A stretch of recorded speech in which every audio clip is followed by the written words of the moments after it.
Hello students, welcome to English class. Today we are going to discuss about future perfect tense and future perfect continuous tense. हम बात करें future perfect tense की हिंदी में पहचान की, तो पहचान में किसी वाक्य के अंत में यदि चुका होगा, चुकी होगी, चुके होंगे इत्यादि आएगा, वह वाक्य फ्यूचर परफेक्ट टेंस का कहलाएगा. इंग्लिश में वर्ब की थर्ड फॉर्म का यूज होगा. विल और शैल के साथ हैव लगाया जाएगा हेल्पिंग वर्ब के रूप में. अब हम सिंपल सेंटेंसेस करते हैं. सिंपल सेंटेंसेस करने के लिए फ्यूचर परफेक्ट टेंस में निम्न फॉर्मूला काम में लेते हैं. सबसे पहले हम लगाएंगे सब्जेक्ट, उसके बाद लगाएंगे विल या shall plus have plus verb की third form plus object plus other word. ध्यान रहे आई और वी के साथ हम शैल का यूज करते हैं, बाकी कोई भी सब्जेक्ट होगा उसके साथ विल का यूज किया जाता है. He will have gone to school. I shall have written a novel. They will have played cricket.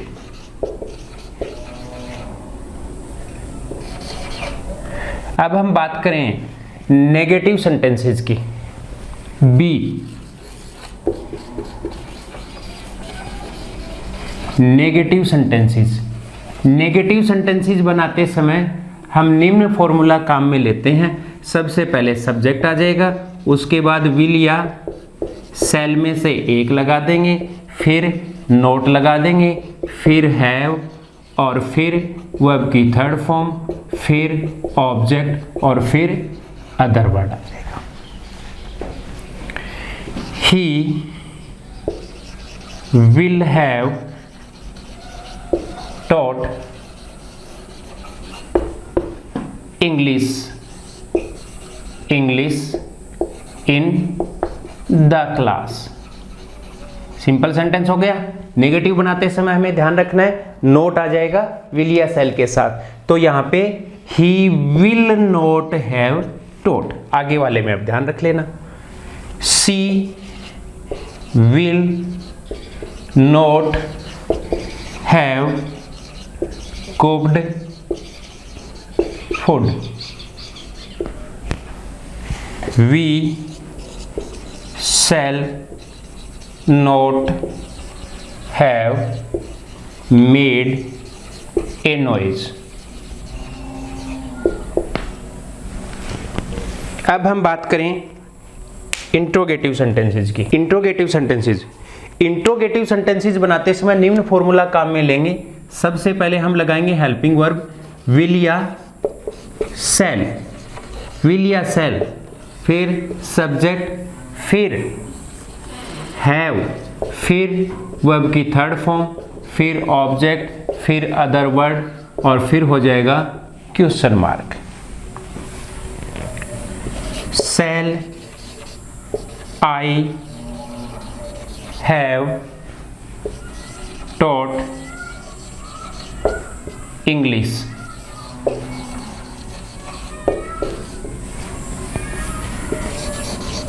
Will Sachin have played hockey?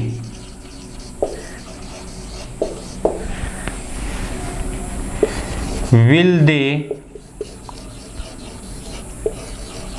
have made a noise in the class? ये हो गए interrogative sentences. अब next D interrogative negative sentences बनाते समय formula यही काम में आता है, नोट लग जाएगा सब्जेक्ट के साथ, जैसे हम पीछे बनाते आए वैसे ही। क्या हो जाएगा, will shall plus subject plus not. अब पहला सेंटेंस बनाते हैं, shall I not have. Next में क्या हो जाएगा, will Sachin not have, will they not have. इस प्रकार से रूल्स के अनुसार हमारा फ्यूचर परफेक्ट टेंस कंप्लीट हुआ। Correct forms of verb. Correct forms of verb future perfect tense की भरते समय हमें ध्यान रखना है, यदि किसी वाक्य में बाई टाइम हो, बाई टाइम किसी वाक्य में हो, या फिर वह वाक्य व्हेन या बिफोर से शुरू होता हो। किसी वाक्य में या तो क्या मिलेगा, बाई टाइम मिलेगा, या फिर व्हेन या बिफोर से सेंटेंस शुरू होगा, और व्हेन या बिफोर से शुरू होगा उस क्लोज में या उस वाक्य में प्रेजेंट इंडेफिनिट टेंस होगा, तो फिर आगे वाला वाक्य किस में लिखा जाएगा, फ्यूचर परफेक्ट टेंस में लिखा जाएगा। एक बार मैं फिर बता दूं, किसी वाक्य में बाई टाइम होगा, बाई टाइम होगा, तो वाक्य किस में लिखा जाएगा, फ्यूचर परफेक्ट टेंस में। या फिर क्या होगा, वाक्य व्हेन से शुरू होगा या बिफोर से शुरू होगा और उसमें प्रेजेंट इंडेफिनिट टेंस का यूज किया हुआ होगा, तो आगे वाला वाक्य जो हो किस में लिखा जाएगा, फ्यूचर परफेक्ट टेंस में लिखा जाएगा।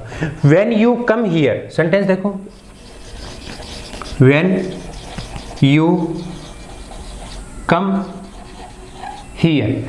देखो व्हेन से स्टार्ट हो गया, व्हेन से स्टार्ट हो गया, और यहां पे कौन सा टेंस यूज हुआ, प्रेजेंट इंडेफिनिट। इस बात का ध्यान रखना है। फिर आगे वाला, he will have gone to school. आगे वाला सेंटेंस किस में लिखा गया, फ्यूचर परफेक्ट टेंस में। नेक्स्ट सेंटेंस, he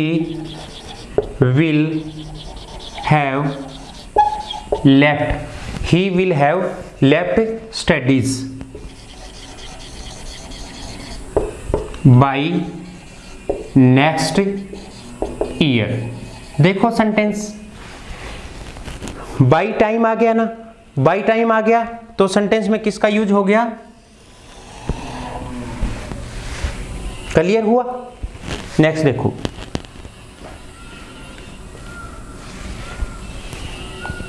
इसमें हमें ध्यान रखना है कि बाई टाइम होगा तब तो वो सेंटेंस अपने आप फ्यूचर परफेक्ट में लिखा जाएगा। ध्यान रखने वाली बात क्या है, व्हेन या बिफोर होगा तो व्हेन या बिफोर वाले क्लोज में क्या होगा, प्रेजेंट इंडेफिनिट टेंस होगा, तो अगले में हम क्या करेंगे, उसमें फ्यूचर परफेक्ट टेंस का यूज करेंगे। He will have taken lunch. He will have taken lunch before he goes to office। देखो प्रेजेंट इंडेफिनिट है और बिफोर से शुरू हो रहा है, तो यहां पे किसका यूज हुआ, फ्यूचर परफेक्ट टेंस का। ये फ्यूचर परफेक्ट टेंस कंप्लीट हुआ। नेक्स्ट टेंस है future perfect continuous tense. Hindi की पहचान की यदि बात करें, से रहा होगा, से रहा होगा, से रही होगी, से रहे होंगे इत्यादि आएगा। इंग्लिश की पहचान की बात करें तो मेन वर्ब जो है वो वर्ब की फर्स्ट फॉर्म प्लस आईएनजी का प्रयोग करेंगे, और हेल्पिंग वर्ब वही विल और सेल में से एक प्लस हैव बीन। और एक बात इसमें और ध्यान रखने वाली है, परफेक्ट कंटिन्यूस टेंस है तो सीधी सी बात है किसका यूज करेंगे, सिंस और फॉर का, सिंस या फॉर का। अब रूल्स में a simple sentences, simple sentences, simple sentences का फॉर्मूला, सिंपल सेंटेंसेस बनाते समय फॉर्मूला कौन सा ध्यान में रखना है, सबसे पहले सब्जेक्ट, फिर विल या सेल में से एक, फिर क्या होगा वर्ब की will shall have been plus verb की first form plus ING plus object plus other word plus since या फॉर में से एक प्लस हो जाएगा टाइम। ये फॉर्मूला काम में लेंगे। Example, he will have been teaching English since morning.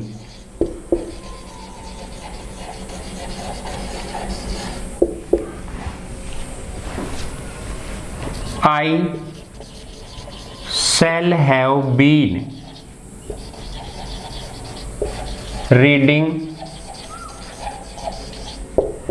my book for 2 hours. B. Negative sentences. Negative sentences,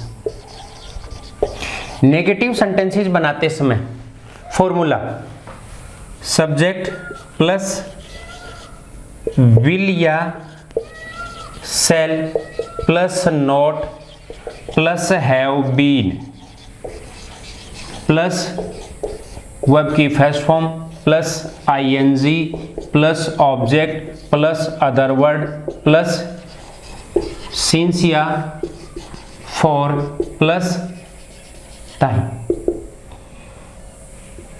आपको पहले भी बताया जा चुका है, यहाँ पे ध्यान रखने वाली बात क्या है, सिंस किसके साथ प्रयोग किया जाएगा,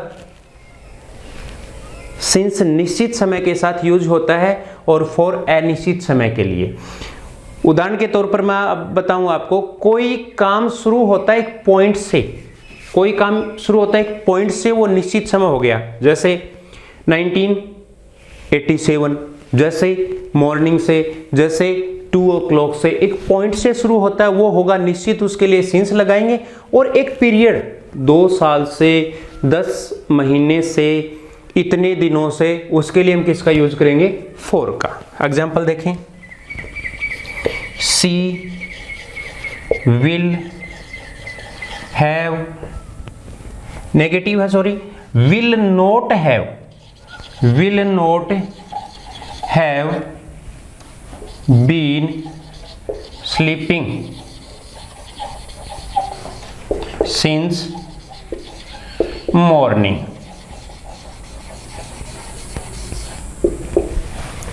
आई shall not have, I shall not have been teaching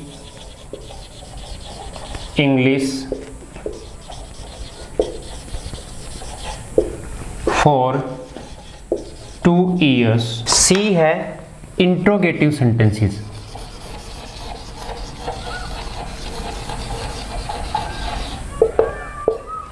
interrogative sentences, जिस प्रकार से इंट्रोगेटिव सेंटेंसेस बनाते समय हम ध्यान में रखते हैं कि हेल्पिंग वर्ब वाक्य के शुरुआत में लगती है, उसी प्रकार फॉर्मूला देखो क्या हो जाएगा, विल या shall plus subject plus have been plus verb की first form plus ING plus object plus other word plus since या फॉर प्लस टाइम, और इंट्रोगेटिव है तो plus question mark. Shall I have been playing hockey for 10 years.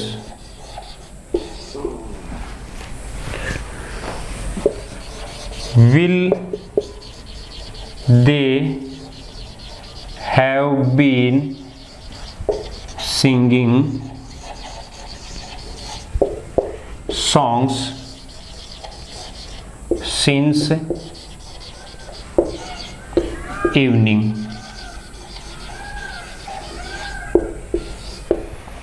Next है D, interrogative negative sentences. Interrogative negative sentences बिल्कुल वैसे ही formula देखो क्या बन जाएगा, नोट लगेगा, will shall plus subject plus क्या हो जाएगा, नोट। और सेंटेंसेस दोनों अपन देखें तो shall I not have been playing hockey for 10 years, will they not have been singing songs since evening? ये future perfect continuous tense complete हुआ रूल्स के अनुसार। अपन बात करें करेक्ट फॉर्म्स ऑफ वर्ब की। इसमें ध्यान रखने वाली बात क्या है, फ्यूचर परफेक्ट कंटिन्यूस टेंस में ध्यान रखने वाली बात ये है, ध्यान दो, यदि किसी वाक्य में दो बार टाइम होगा, दो बार वाक्य में टाइम दिया हुआ होगा, तो हमें ध्यान रखना है वह वाक्य कौन से टेंस का होगा, कौन से टेंस में बनेगा, वो बनेगा फ्यूचर परफेक्ट कंटिन्यूस टेंस में। दो बार टाइम, फॉर टाइम मिलेगा, फॉर प्लस टाइम और बाई प्लस टाइम, ये ध्यान रखना है। एक वाक्य में दो बार टाइम मिलेगा, एक बार बाई टाइम मिल सकता है, एक बार फॉर टाइम मिल सकता है, तो उस वाक्य को हम किस में बनाएंगे, फ्यूचर परफेक्ट कंटिन्यूस टेंस में। Example, when Sita arrives, when Sita arrives here next month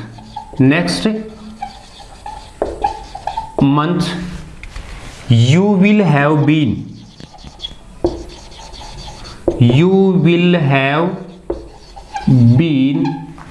living here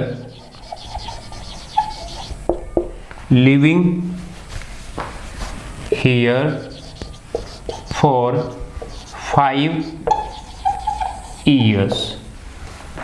देखो ध्यान देने वाली बात यहां पे नेक्स्ट मंथ टाइम आ गया और अगले वाक्य में 5 years टाइम आ गया, मीन्स डबल टाइम आ गया, तो हमें ध्यान रखना है कि सेंटेंस में फ्यूचर परफेक्ट कंटिन्यूस टेंस होगा। नेक्स्ट देखो, by the end of this month, by the end of this month he will have been